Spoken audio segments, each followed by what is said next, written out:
The New York Knicks have made a living off of finding ways to just miraculously gut out games in these playoffs. They can't do it tonight. It is instead the great Andrew Nembhard who steps up with a 31-foot go-ahead bucket in this game. Shot clock winding down, step back three, tough as hell. What did this Pacers win tell you about this series? You know, I thought the Knicks should have won this one too, man. Like you say, they've almost eked out. You thought they've almost eked out, all kinds of crazy wins in this one. I just don't think Nembhard should have had the opportunity to shoot either of those shots. He has 5 points in this basketball game. He does not have a great game from the field. Like Nembhard shoots 2 of 8. The 2 shots he hit were 2 of the most important. The Knicks lose this game 106-111. Nembhard scores 5 points. The 2 that he gets, the layup, is in transition off of a turnover that the Knicks have.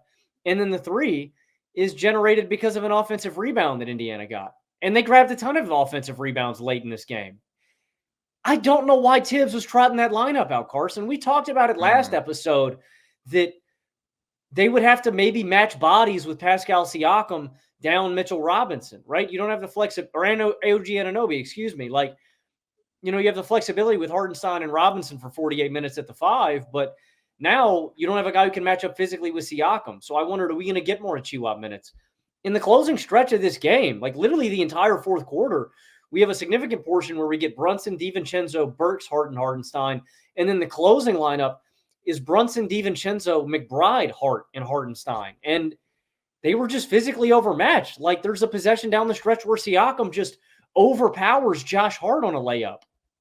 And I am screaming at my television, Tibbs, put a Chihuahua in. Like, what are we doing? And there's one that doesn't come back to bite him on the ass where I think the Pacers manage 3 offensive rebounds.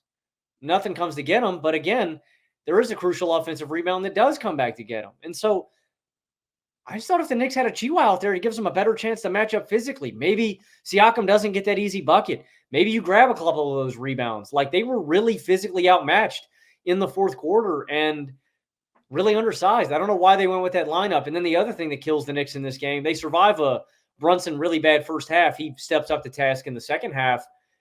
They missed a lot of free throws in the clutch, man. Hart and Brunson both missed some soul crushers that you need, like that'll put you up. And they're just crucial points. So, yes, man, Indiana wins this one. Like, I thought they eked it out. I thought Indiana should have won this one more convincingly. You don't have Mitchell Robinson. You don't have OG Anunoby. Jalen Brunson has a horrendous first half, and you win this game by 5 points, where I thought the Knicks really, horribly executed in the clutch in an uncharacteristic way that the Knicks haven't really all of these playoffs. But it starts with Tibbs, man. I don't know why he trotted out that small ball lineup in the fourth quarter. So that's interesting because my expectation was that those lineups without Precious on the floor would be untenable, even though I'm not a big Precious guy, simply because Siakam is such an expert mismatch attacker. He's a 90th percentile post scorer. That's what he makes a living off of, bullying smaller defenders with his size and athleticism and skill. And there was a stretch where he was absolutely doing that. Like to end the first half, they went out with one of those small lineups and he had Josh Hart on him and he was just destroying him. Spins off of him, easy bucket, offensive rebound, draws a foul, hits a mid-range jumper over him, like gives him 6 quick points to end the first half. And so then I thought, okay, that's it. You can't do that anymore. And then the fourth quarter, he had that one possession that you mentioned where he cooked him, but he quieted down after that. And with about 4.5 minutes left, last time he attacks a mismatch, he takes a tough fadeaway on Deuce McBride, wasn't asserting himself throughout that fourth quarter. And then what Tibbs did, which I thought about when I was considering the various combinations, but I was like, I don't know if they can get away with that, is they put Hartenstein on Siakam and they put Josh Hart on Miles Turner.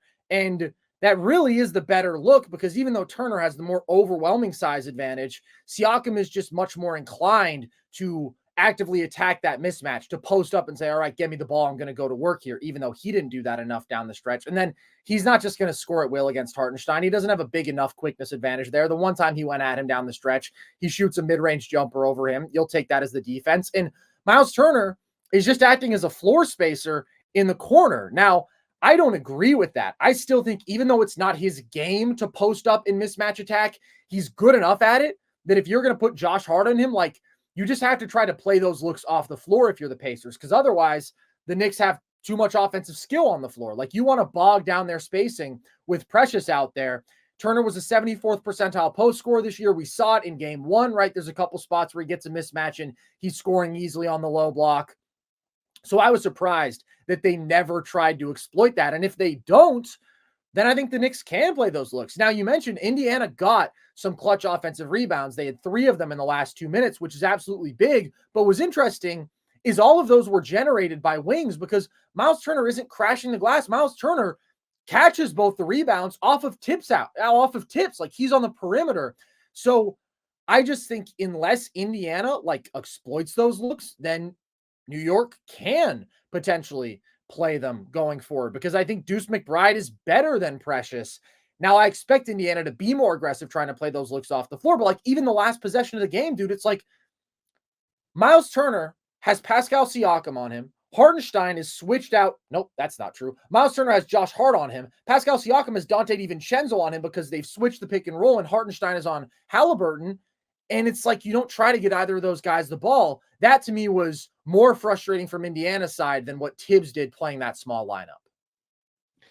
Yeah, I mean, I get that too. I completely agree. I thought Siakam should have had more. Like the second I heard OG was going to be out of this game, I was like, man, it's Siakam's time to shine. And they did their job for the most part. Like Siakam and Turner pulled their weight. We get a great Tyrese Haliburton game 2 out of it, which was really encouraging for Indiana's sake. Like he's had a really good game 2 and game 3. This one I thought was more encouraging. Just the way he took over.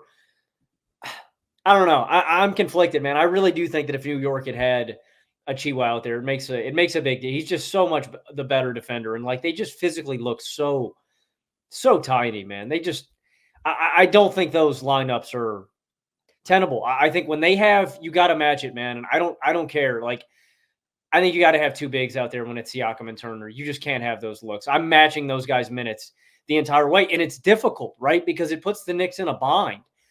Achiuwa also spends minutes at the 5 as kind of a small. He's not a really big guy. You know, he's 6'8", 6'9" as a center. So what that does when they're trotting out Turner and Siakam is you have to match those guys' minutes, and then it takes away from the other 5 minutes that you would have Achiuwa on the floor because, you know, you need another 5 guy out there. You don't have any more 5s on the roster that can actually play. So Jericho Sims, 4 minutes in this one. Yeah, man. Let's get some Mamadi Diakite minutes, man. Virginia legend. Like, settle down. Options aren't great, man. The options aren't great, but I do think it makes a difference. And I think Tom Thibodeau is a fantastic coach. Outside of maybe playing his players a little too much and wearing them down a little bit, he's a great head coach. But I don't know. I put this loss a little bit on him. I think if they had made those adjustments, it might have made a difference down the stretch, man. I really do. I really do. That's interesting. Listen, I think that it's up to Indiana to play those looks off the floor. They should be able to, but like rewatching the home stretch of this game, I just don't think that New York was actually really punished for that lack of size. Like the offensive rebounds were just kind of a fluke thing. And then Siakam and Turner weren't going at those mismatches. And you got quality minutes from Deuce McBride. You got really quality minutes from Alec Burks, who was really big in this first half. Now, I don't want to see that much Alec Burks going forward. You see it like in the fourth quarter, he just bricks a pull-up 3, and it's like, all right, Alec, that's enough out of you. Thank you very much. But like that was super important production for them to get from anybody who can just deliver that sort of shot making when Brunson was struggling like he was in the first half of this game. I still think Precious like played really hard. I thought he made several great plays defensively. I thought he attacked the offensive glass. Like he's been doing really well in those categories. I do think Deuce McBride is a better basketball player, though, and it's better for the offense for sure. The spacing was rough early in this game with Precious out there. So if the Knicks can get away with it, they should, but I don't expect them to be able to going forward. I do want to give props to the reason the Knicks were in this game, Logan, because although I agree, like it felt in a lot of ways like the Pacers should be pulling away, like they should be winning convincingly. There's a pretty obvious reason that they didn't, and it's that the Knicks shot 52% from 3, and specifically Dante DiVincenzo shot 7 of 11 from 3 and had that nuclear third quarter. And it's incredible that you still feel like down the stretch, the Knicks have a real chance to win this game. Like that shouldn't be possible without OG. They are losing so much size, so much defensive value, one of their most consistent offensive players. And yet it's like, all right, I guess Dante DiVincenzo can step up and give us 36 points. Incredible what he was doing, raining threes, off the catch, off screens, whenever he was one pass away from Jalen Brunson and his defender was in a normal helping position, or they send too hard at Brunson. Like DiVincenzo was just always shot ready. He was sensational. There was one possession where Isaiah Jackson was ball watching on Deuce McBride, didn't even get a hand up on Dante once he was like already absolutely red hot. He's averaging 29 points per game on 67% true shooting in this series, Logan. Just absolutely incredible. So it's him. It's Alec Burks giving you quality minutes when he hasn't even played in the postseason up to this point. Like New York is somehow always able to get enough contributions from these role guys to make it a close game. But the big difference is that Jalen Brunson doesn't play his best in this one. Yeah, it's a huge difference. Big shout out to, Josh Hart too, for always doing his thing. Yeah. It's so funny, man. Like Danny was, my roommate Danny, who graduated today. Shout out to the boy Danny, man, for graduating. Shout out. He was we were laughing watching the game, and he goes, "Man, the Knicks are just a bunch of tryhards." He goes, "Josh Hart has absolutely no bag. He just dribbles in a straight line to the hoop and then tries to finish through contact." And it's no bag, and he's 6'4". Yeah, and he's taking on a fucking stud. He is, dude. He's taking on a guy who's probably got 30, 40 pounds on him, and he's taking him to the rack fearlessly. My thing on Dante DiVincenzo, Carson, I know you're going to be really disappointed to hear this, dude. You were really high in the running. Dante DiVincenzo is now the leading candidate for 2024 White Boy of the Year, man. He is the leading candidate. Come on now. Last year, I'd still like to throw my hat in the ring. Hey, you're getting votes. You're getting votes, Okay, man. You're definitely still in the top 3. Austin Reeves took it home last year, really convincingly with his play. Yeah. DiVincenzo is the leading candidate for White Boy of the Year, man. You mentioned what he's done in this series. Over his last 4 games, 28 points, 4 boards, 4 assists on 66% true shooting and 56 from behind the arc. 4 straight games over 23 points, and it's ridiculous, man. From distance, off movement, body control, those shots where he is almost, running or jogging full speed and he can come to a stop and just plant his feet and pull up. Those are super tough shots, man. And he is shooting the hell out of the basketball. He's shooting 50% on pull-up threes in these playoffs, and he's shooting 40% off the catch. It's absurd, and the Knicks have needed every ounce of it. They needed every ounce of it this game. I'm sorry to announce, dude. I put a quite substantial financial wager on you taking home 2024 White Boy of the Year, Carson. I appreciate that. I'm saddened to announce that Dante DiVincenzo has leapfrogged you in the standings. Have you heard my diss track? Are you factoring that in? I did, man, dude. The voters, You've heard man. what I can do on the mic? Have you seen me break it down on the dance floor? It almost swung the pendulum, man. But DiVincenzo had 7 threes tonight, man. It's a real back and forth race. Yeah, you might have to do something drastic. All right. Well, I'm working on a thesis about the TikTok Riz party. Maybe that'll move the needle for you. Dante DiVincenzo, White Boy of the Year over me. But I do love DiVincenzo. I always have. Dude, I found a hilarious tweet that I had from 6 years ago when he was in the Natty, in which I referred to him as like the smoothest basketball player I've seen in a long time, which was insane hyperbole. I don't know what I was talking about. Steph Curry, Kyrie Irving, guys like that were actively playing in the NBA. And then I ended it with wowza. I don't know why I said wowza, but listen, I knew a bucket when I saw one, and he showed out today. But the Brunson dynamic was just something that we haven't seen in a handful of games, right? He's been so exceptional since the first 2 games against Philly, and he struggled in this one. And it does look like he's a little bit injured at this point. We obviously saw that last game, and we see several times where he comes up hobbling in this one. But I also thought that Indiana just made the obvious and necessary adjustment, which was putting Aaron Nesmith on him instead of Andrew Nembhard, which just immediately changed the dynamics here. We've talked about how effective it is putting size and length on Jalen Brunson and forcing him to shoot over bigger, longer defenders. And like immediately that was more of a struggle in this game versus Andrew Nembhard, who he gets on him for 2 possessions. When Nesmith is on the bench, he gives him 6 points in 2 possessions. And immediately it's like, all right, let's get Nesmith back in the game. Like there's too much of an ease for him shooting over another small guard. He's stronger. Nesmith is legitimately compact, strong. He's a better athlete. He's bigger. He's longer.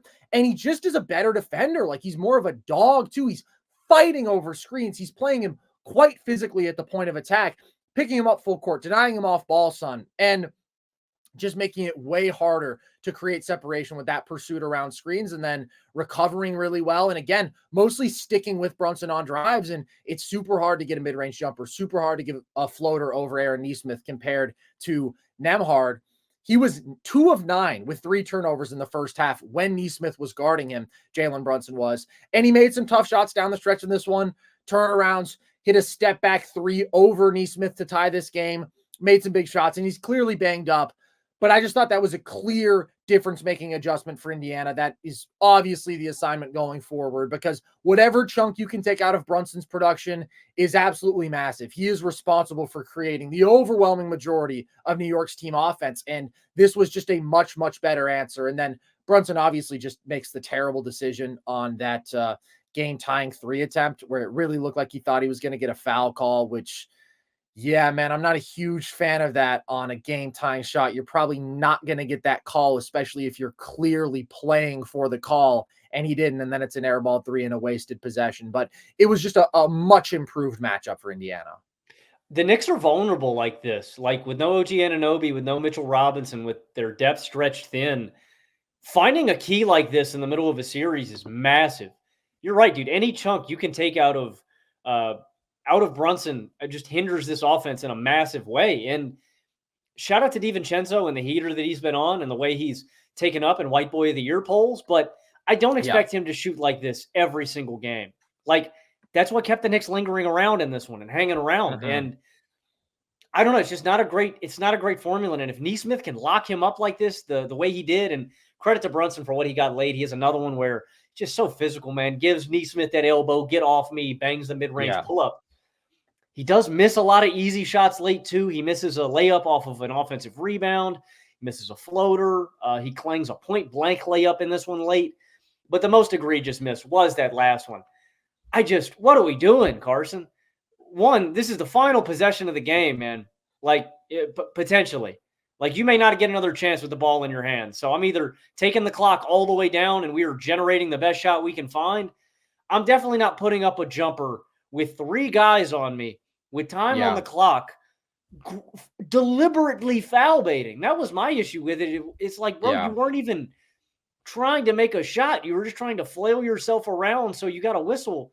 The refs aren't giving it to you in that one. I was really disappointed with that decision by Brunson. But he's got to play better, and it's going to be a lot more difficult, dude. I'm matching Nesmith's minutes with Brunson, and I'm telling Nesmith that he is guarding him every single possession, bro. Like, you can't have Nembhard on Brunson, in my opinion. Dude, Brunson's going to eat on that. Aiden McConnell. I think Nesmith is the only prayer that you have of putting him on there that's going to actually limit Brunson. And that changes the dynamic in this series. Like, with the, other things going away in the Knicks, not in the Knicks' favor, Robinson out, OG out, opens the door, dude. Opens the door. Oh, yeah. The door's wide open, dude. This is what I said after game 2, just with OG's status. Like, if you're a Knicks fan, you got to expect this series to go 7. Like, you are just down so many bodies. OG is so pivotal to what you do on both sides of the floor, but especially defensively. And the scariest thing, Logan, is that Tyrese Haliburton is finding a rhythm now, man. Tyrese Haliburton has found his shot. One of the best shooters in basketball, was on like a Steph Curry pull-up shooting run through a couple months of this season, and then just was cold after his hamstring injury, which obviously just threw all of his game off. But boy, these last 2 games, he has just been raining threes. That is super encouraging. But what was even more encouraging to me is what he did as a driver in this game. There's an early isolation where he has Hartenstein switched onto him, and he hits him with a nasty little hesitation. And he doesn't get a ton of separation, but he gets himself a little bit of a step and then has a tough finish in the lane. He had the finish later where he switches hands midair. He had a tough finish going left. Like, he was getting downhill way more. And then the body control, the touch was unbelievable in transition when he like loses his balance for a moment, but collects himself. Another impressive finish. That's a huge dynamic when he's getting into the teeth of the defense like that. And he's always going to create good shots for his teammates. He's opening up the drive and kicks in this game. This is the guy that you need. Like, when he's driving more comfortably, when he's found his 3-point shot, I mean, this is an offensive maestro because the decision-making is always going to be there. It's just how much can he threaten the defense as a scorer? How much can he take over when they need it? Last 2 games have been by far the best that we've seen from him in these playoffs in that regard. I will say, I do just want to see him decisively close out a game, because I thought that he was not so good there in game 1 or game 2. He was awesome overall in this game, but like down the stretch still, they blitz him. He turns it over, which I think was partially on Siakam. He wasn't ready for the catch, but gets caught in midair without a plan, commits the bad foul, doubling Brunson. The possession stagnates with the ball in his hands before Nembhard. It's that bailout shot. Like, I just want to see him close out a game strong, because he's now been awesome through 3 quarters of these last 2 games. And still in the 4th quarter, you feel like if Hallie just shut the door, then these games would be over. But instead it's like, Jalen Brunson, it's a couple big shots and you are very much in the danger zone. But he was the best player on the floor in this game, and that's huge for Indiana. He was. I mean, just hitting his off the dribble threes, it opens up so much more for his teammates, but the finishing was ridiculous, man. That one, I can't remember what possession. It made me stand up out of my seat, dude. He drives left side on the hoop, goes up, gets contact, and I don't know, like brings the ball back down and then just flips it up. What really messed me up on that layup, though, was the fact that he's going across the left side of the hoop to the right, and he puts it up with his right hand, but like this. And so just the English on the ball had to be some kind of wicked spin. Like, there were like 3 of those tough layups where the spin, the control of the ball on top of his body was unbelievable. It's some like Kyrie Irving type mess, man. I don't know how he finished those, but it's encouraging, dude. These last 2 games have been awesome for Hallie, bro. Like, again, like you said, dude, this is the guy they need. Last game, 34 points on 79% true shooting. In this one, 35 on 14 of 26 from the field and 6 of 16 from behind the arc. Yeah, I mean, like I said, man, like there's a lot of encouraging things about Indiana, man. The way Miles Turner shot the ball today, the way Nesmith defended Jalen Brunson, the way Hallie has found his game the past 2 games. And the most encouraging thing to me is that we got the best game out of Pascal Siakam in this series, and it's for a tangible reason, that he was able to attack those mismatches and create some easy buckets for himself. Like, I don't know, man. He's got to do more, though. Yeah, I think he's got. He has to do more. I thought in the closing, you're talking about Haliburton closing out this game. Siakam was the guy that I was pointing to, where I'm talking about those small ball looks. Every possession, I'm going, I'm going brain dead in this one. I'm either sending Miles Turner's big ass on the block, or I'm sending Siakam's big ass on the block, and we're going to take one of those guards, and we're going to get a point blank shot attempt. Like, Josh Hart can provide all the resistance in the world. That one possession with Siakam on him late just shows, like, it doesn't matter. Like, Siakam is just so much bigger and stronger than him that if he wants it, he should be able to take over. And that is still the guy that I'm looking to do more, where, you know, that can swing the tide of this series, where the Pacers just have a star duo and the Knicks don't. Like, without OG, you are asking for a Dante DiVincenzo heater every single game. You are asking for these guys to perform above their expectations, when Indiana is just going to find offense way more easily. Absolutely. It's a real uphill battle without OG. I mean, obviously, the Knicks are down Julius Randle, and they're down Bojan, and they're down Mitchell Robinson. But this is the one dude who has been pivotal, who transformed you as a basketball team, who made you the team that you are, alongside, of course, Jalen Brunson. But he is the midseason addition who changes everything. And now finding those lineup combinations are tough, because you're either sacrificing spacing with Precious out there, or you're sacrificing size and you're sacrificing defense.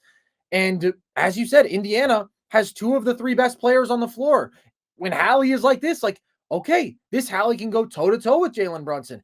Early this season, Logan, that was a conversation before Hallie's hamstring got injured. Just straight up, who's the better player? And Hallie hasn't been the same guy since then, but he's finding that rhythm now. And I will say, I think there's been a lot of unwarranted Hallie hate, a lot of focus, first of all, solely on his shot attempts. Yes, I've wanted to see him shoot the ball more. I think there have been games where he hasn't been aggressive enough, but I think people miss out just like how great his playmaking is, how awesome of a conductor he is, what he does pushing for this team, like their whole basketball identity and transition, moving the ball like he does, because the box score impact isn't always overwhelming, but also just like no understanding of, hey guys, this dude hasn't trusted himself to explode post-hamstring injury. Like, that happens after an injury. Next year, when he's in rhythm, he's going to be one of the 15 to 20 best basketball players on the planet. The dude is unbelievable offensively. And we started to see that again. And the fact that he did look more comfortable getting downhill was the biggest thing to me. But yeah, Indiana has not just two of the three best players, they have more depth in terms of how deep they can go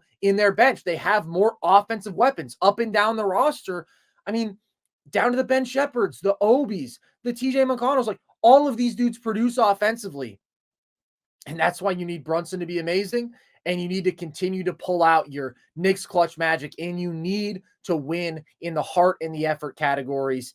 And competing on the glass is the biggest thing, because that's where normally the Knicks are going to dominate. And that's just a lot more challenging when they're going with these small ball looks. So it's very good that they've given themselves a 2-0 lead to start. Now that's obviously down to 2-1, but this is going to be a war of a series. And Indiana has real opportunities here. I think that this probably does go 7, and I'm not moving off what I said last show, which is that I think the Brunson factor and the just collective role players, how incredible those guys have been. I trust them to gut out more of these close games, but finally one doesn't go their way, and you can't be surprised by that. And Indiana's probably going to hold serve on their home court if I had to guess. I concur. I think it's going to go 7, and I'm not ready to flip on the Knicks just yet because I do have such a level of faith in these role players. If OG Anunoby is out the rest of the series, I would probably take Indiana to do it. I got one question. It's very, very minute, Carson. Yeah. TJ McConnell has been a staple at creating easy offense for the Pacers. Can they play him late with Haliburton? Is that possible? I don't know, man. When Haliburton is kind of having these late game issues where, he's a little passive, maybe doesn't want to take over. Is that viable? And is that something you think Indiana should explore? Because TJ, to me, just kind of the moment doesn't really phase him, and he can get whatever he wants almost whenever, man. His penetration in this series has been awesome, dude. Just getting downhill and hunting looks and hunting shots. Do you think that's possible? And do you think that's something Indiana should do? You know who else doesn't fear the moment, Logan? Andrew Nembhard. Legitimately, he has hit a handful of big shots down the stretch. We see them play Hallie and TJ together in limited stretches, and it's fun. I mean, they push the hell out of the tempo. You have two awesome playmakers on the floor, but ultimately, I think you want Hallie to dictate down the stretch, and it's just clunkier with TJ away from the ball because of the fact that he's not a volume three-point shooter, not consistently an accurate three-point shooter. I just think having shooting all around alongside Hallie is your best answer, because you're not ideally going to run your clutch offense through TJ. So he's been really, really good, but I do still think it's a weird fit with him and Hallie together, especially in the clutch.